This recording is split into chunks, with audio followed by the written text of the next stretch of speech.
To są zdecydowanie zapachy, czym ludzie nie pachną na ulicach. To nie są zapachy, które wszędzie spotkacie, nigdzie praktycznie nie spotkacie. Witam Was, kochani, serdecznie w kolejnym filmie na kanale Perfumowni i zapraszam Was dzisiaj bardzo, bardzo serdecznie na film, który po prostu tworzę, bo miałam na to ochotę. Często przychodzę sobie tutaj do tej mojej półeczki, wybierając zapach dnia i bardzo często wiele czynników ma wpływ na to, jaki zapach danego dnia ubiorę. Często jest tak, że jeżeli wiem, że będę robiła te remontowe rzeczy i nie będę się ładnie jakoś ubierała, tylko w dres, no to jednak wiem, że ten zapach, nie użyję zapachu, który mi się kojarzy zgoła inaczej, że to nie tylko temperatura jakby definiuje to, co na siebie zakładamy, jeżeli chodzi o zapach. Ale oprócz tego bardzo często stoję przed tą moją szafką i tak sobie zastanawiam się nad tymi zapachami pod kątem tego, że niektóre zapachy wybitnie elitarnie mi się kojarzą, wybitnie widzę je na bogatych ludziach. I to jest oczywiście bardzo subiektywne moje zdanie, bo każdy z Was może to widzieć zupełnie inaczej i możecie mi pisać w komentarzach, jak Wy to widzicie. Natomiast ja często obserwując moją kolekcję i przyglądając się tym zapachom, właśnie w ten sposób też potrafię spojrzeć na niektóre zapachy. I od jakiegoś czasu są zapachy, których nie noszę, nie zakładam za bardzo, albo bardzo rzadko, gdzie wiem, że idę gdzieś w pewne miejsce i że się ubieram elegancko i wtedy. I bardzo często nie noszę jakichś zapachów, głównie dlatego, że tak silnie brzmią mi właśnie jak takie taki ekskluzywny zapach przeznaczony tylko dla elit, dla ludzi bogatych, a ja nie zawsze tak się czuję, bo to też nie jest tak, że ja się nigdy tak nie czuję. Ja mam takie swoje dni, kiedy się naprawdę tak zrobię nabóstwo, że tak powiem, jestem turbo elegancka, czuję się elegancko, czuję, że mam na sobie pieniądze i chciałabym jeszcze to tak, wiecie, podbić, ale takich sytuacji jest bardzo, bardzo mało. I staram się przemóc w głowie z tą myślą, że ja mogę tych wszystkich zapachów używać, kiedy chcę. Natomiast czasami jest z tym bardzo ciężko i o tym dzisiaj chciałam z Wami pogadać, o zapachach, które rzadko kiedy używam, bo wydają mi się tak bardzo elitarne i dla osób bogatych. No a ja jestem bardzo ciekawa, jak Wy to odbieracie. O pierwszym zapachu, o którym Wam opowiem, to jest naprawdę zapach, po który bardzo rzadko sama sięgam i bardzo tego żałuję i muszę to po prostu zmienić. Najprawdopodobniej myślenie po prostu o tym zapachu. Chodzi o Nustus i Safrano Absolu. Pisał do mnie jeden pan w sprawie tego zapachu i pisał do mnie maile, że rozkochał się w tym zapachu i właśnie, że był na takim spotkaniu, gdzie po prostu ktoś miał założony ten zapach i ośmielił się zapytać, co to za zapach. Opowiedział mi całą historię tego w ogóle i że prosi o odlewkę właśnie, bo chce sobie to potestować i zobaczyć. No i później mi napisał feedback, że jest kompletnie zakochany w tym zapachu. I ja jestem kompletnie zakochana w tym zapachu. Z tym, że dla mnie właśnie szafran, a to jest zdecydowanie szafran w takiej postaci chłodnej, wręcz trochę skórzanej, ale takiej bardzo, bardzo też poważnej i właśnie takiej dla elit, do garnituru. No dla mnie to nie jest zapach do t-shirta w ogóle. I muszę Wam powiedzieć, że ten zapach jest nieziemski. On mi się podoba niezwykle. Ja za każdym razem, kiedy myślę, sięgnę sobie po niego, wącham, bo ja zawsze mam taką tendencję, że najpierw do korka nos ładuję. I kiedy go powącham, myślę, Marta, to nie jest ten dzień na ten zapach, bo Ty nie wyglądasz tak, jak ten zapach pachnie. I w nim jest naprawdę coś, co powoduje, że myślę o nim jako o zapachu dla elit. I to jest projektujący zapach, bo to nie jest też tak, że bogaci ludzie nie noszą zapachów silnie projektujących, wręcz przeciwnie trochę uważam. W weekend byliśmy w centrum takim wnętrzarskim, żeby wybrać kuchnię. I tam była taka para, niesamowicie piękna blondynka, fajnie ubrana, z facetem też eleganckim. I ona pachniała Baccarat Rouge. Ja Wam mówię, że Baccarat Rouge mi się kojarzy z bogatymi ludźmi, ale ja Baccarat Rouge jestem w stanie nosić, dlatego że Baccarat Rouge ma to do siebie, że jest tyle razy sklonowana już, albo inaczej, zainspirowano się już tyle razy Baccaratem, że on jest w wielu zapachach i ja też mam kilka zapachów, które gdzieś tam tę nutę bakaratową mają. Więc w związku z tym nie do końca też czytam ten zapach jako faktycznie, że nie mogę go założyć. Ale ten zapach tak, no ten zapach jest po prostu taki, że ja go wącham i sobie myślę, no nie dziś. I o ile na przykład gdyby pachniał tym mój mąż, wiem, że nie zwraca na to uwagi, więc mi to tak nie przeszkadza, ale kiedy mam sięgnąć ja, no to już patrzę na to pod kątem, że dzisiaj nie jestem zbyt elegancka, nie wyglądam zbyt wykwintnie, więc nie założę takiego zapachu. Żeby się nie powtarzać i nie być ciągle w trendzie Amouage Dia 40, to tutaj do tego wzięłam też taki drugi zapach, którego naprawdę nie używam. Amouage Dia 40 używam tylko w święta i to jest też drugi taki zapach, którego nie widzę, kiedy indziej mogłabym założyć, jak tylko w święta i dlatego bardzo on mi się bogato kojarzy. To jest L'Heure Bleue, czyli niebieska godzina od Guerlaina.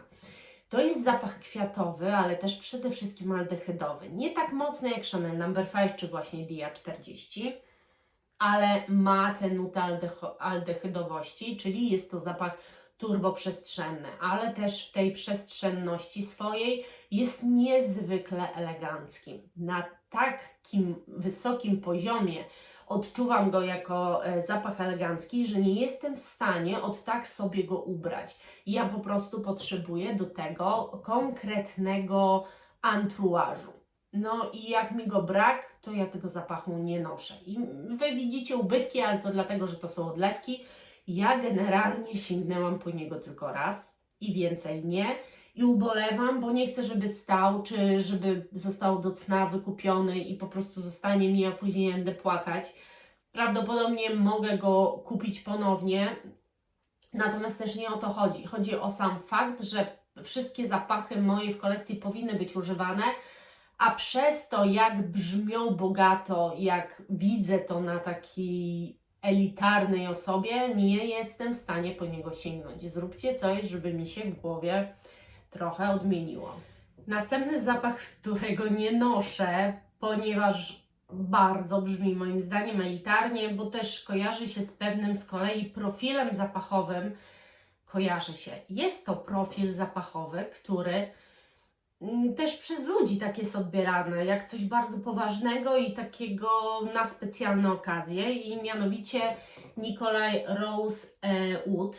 To jest profil takiej róży drzewnej, bardzo poważnej, konkretnej, do pewnych sytuacji. No to nie jest zapaszek, który po prostu możecie sobie ubrać. To znaczy możecie wszystko, tylko ja cały czas mówię o swojej perspektywie, że czasami stoję przed tą szafą i nie wyobrażam sobie założyć do dresów takiego na przykład właśnie zapachu. To jest konkretny profil zapachowy, przeznaczony dla konkretnych osób, który powinien być spójny z tym, co widzimy. Jak widzimy co innego, a pachniemy w ten sposób, to wydaje mi się to jakieś oszustwo z mojej strony, że próbuję zapachem udawać kogoś, kim nie jestem w danym momencie. Ja wiem, że to wszystko brzmi dziwnie, ale dzisiaj Wam się uzewnętrzniam.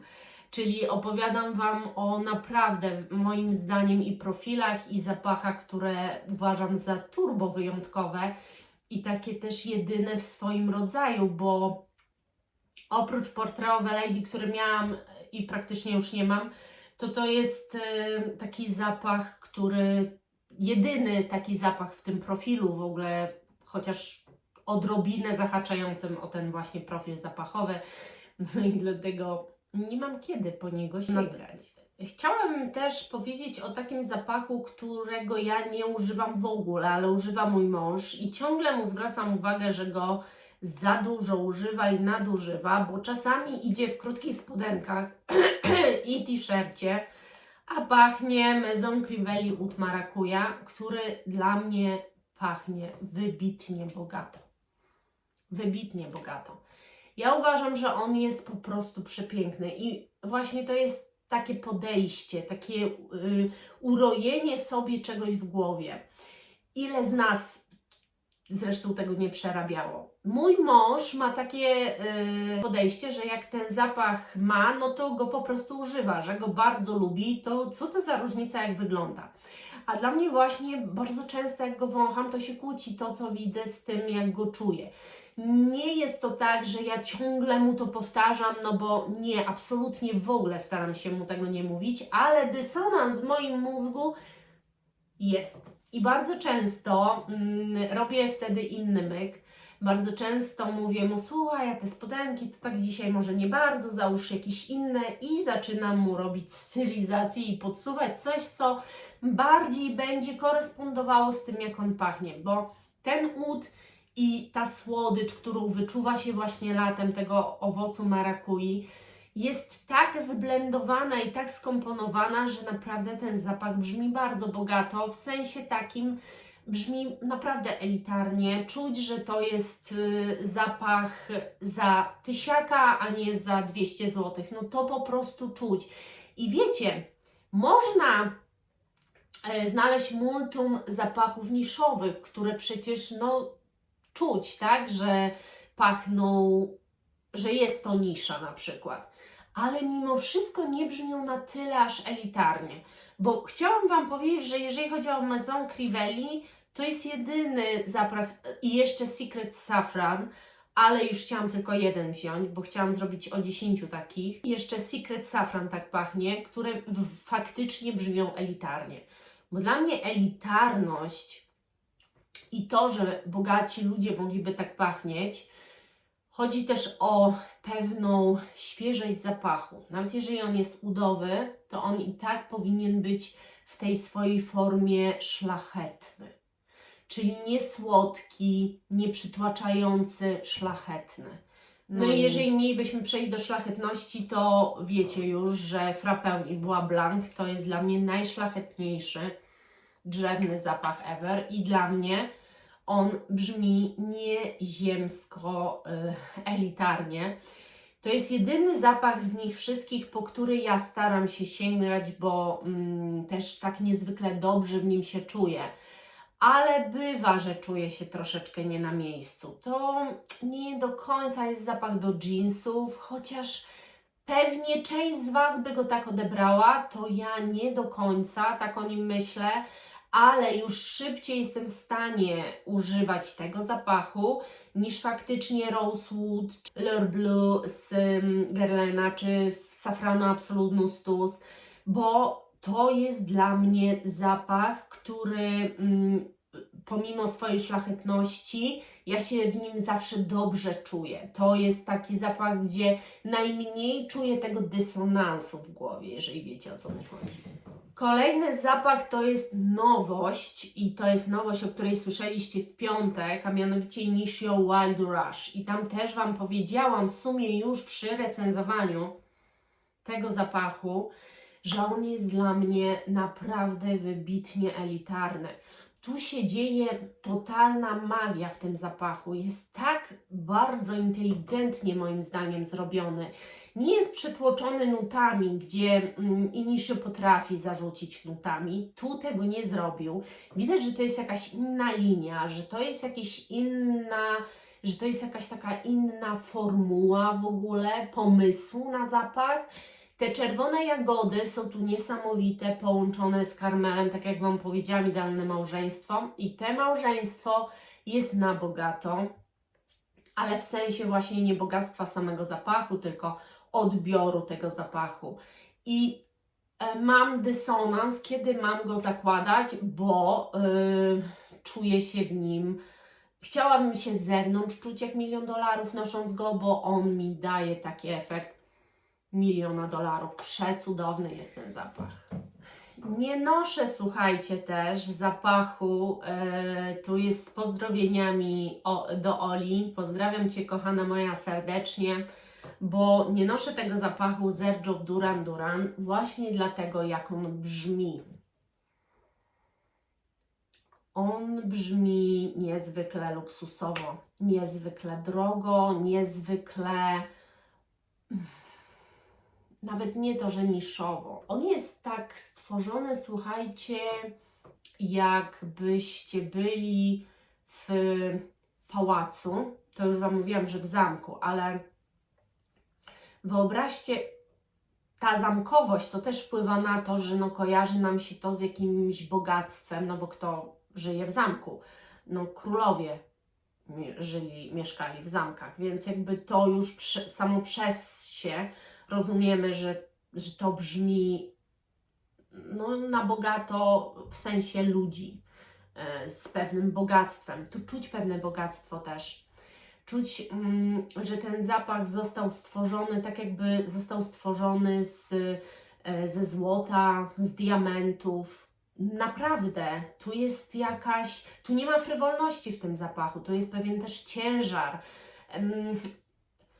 Ten zapach jest cudowny, ale ja nie wiem, jak musiałabym się ubrać, żeby go założyć i muszę się przemóc, bo jak można nie korzystać z tak cudownego zapachu, ale właśnie nie mam na to pomysłu.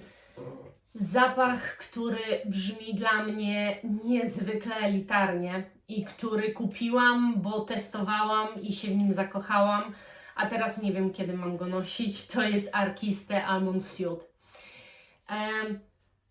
No po prostu, słuchajcie, wydźwięk tego zapachu, ta jego suchość taka specyficzna, on jest, tu jest wszystko zrobione tak mądrze i tak wytwornie, że ja tego zapachu nie umiem od tak sobie nałożyć. To nawet nie jest, słuchajcie, kwestia jego niszowości, bo to jest jakby niezaprzeczalne.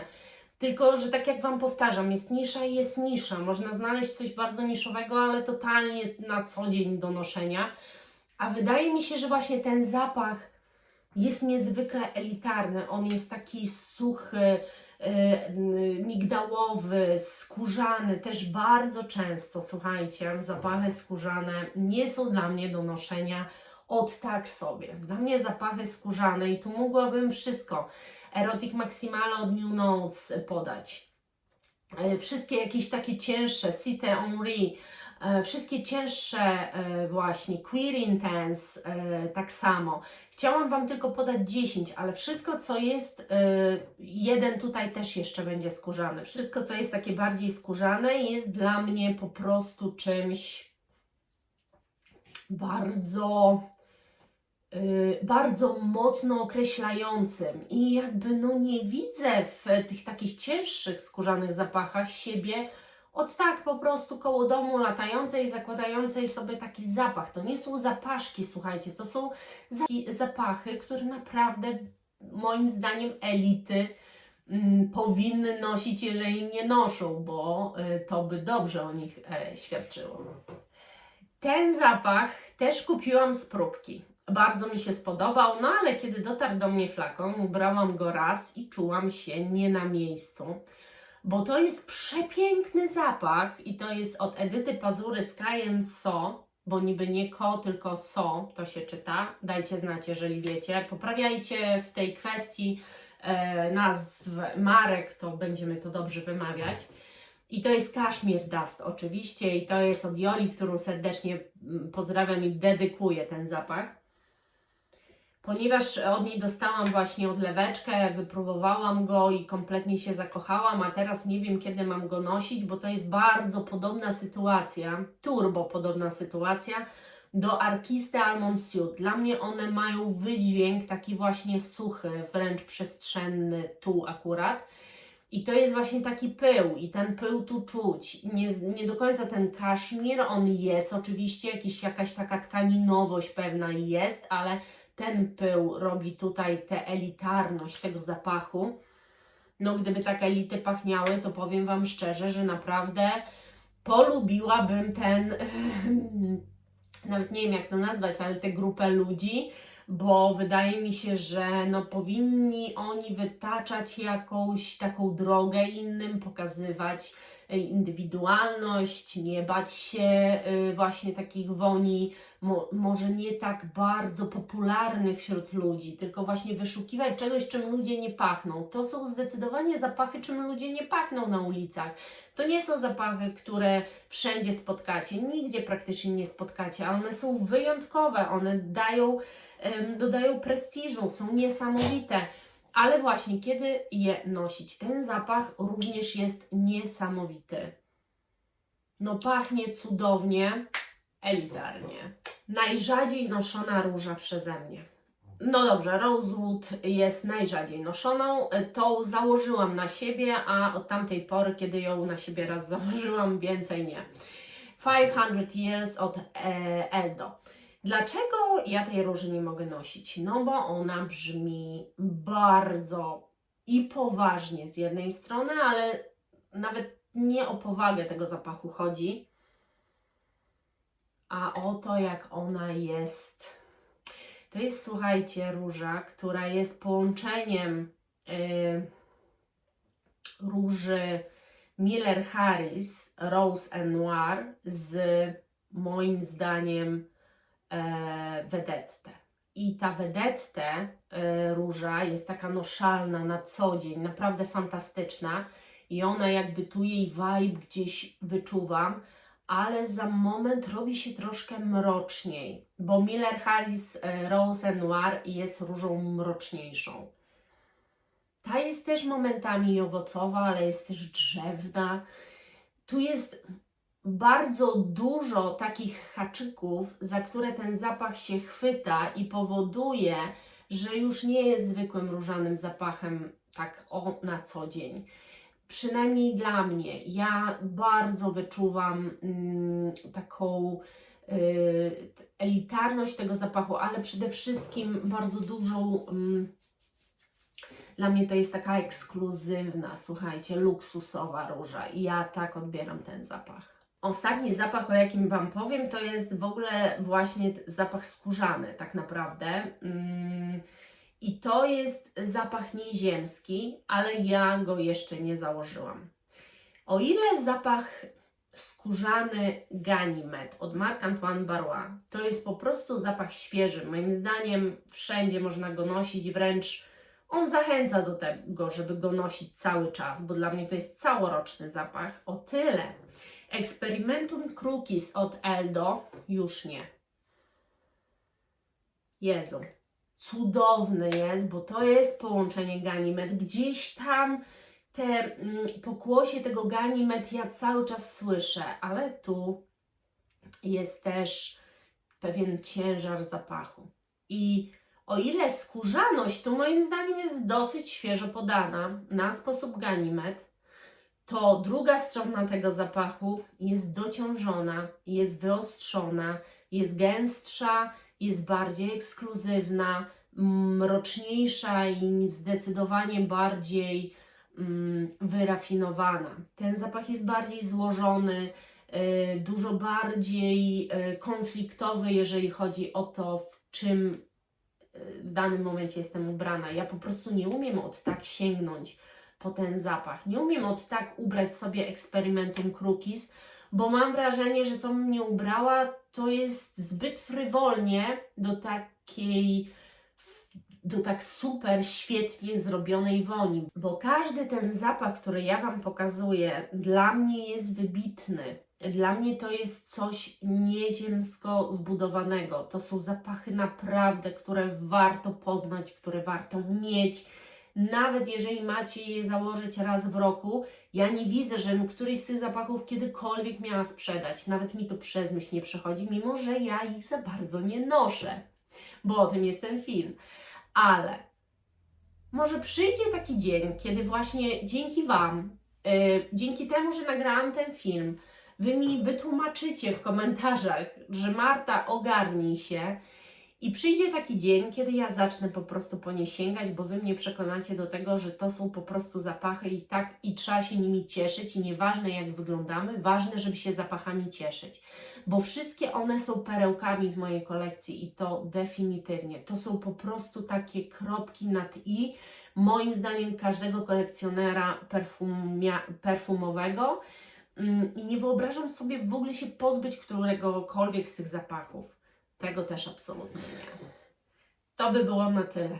Ja liczę, że dyskusja w komentarzach jest ogromna, że pomożecie mi poradzić sobie z pewną ekskluzywnością niektórych zapachów, której naprawdę nie da się ukryć.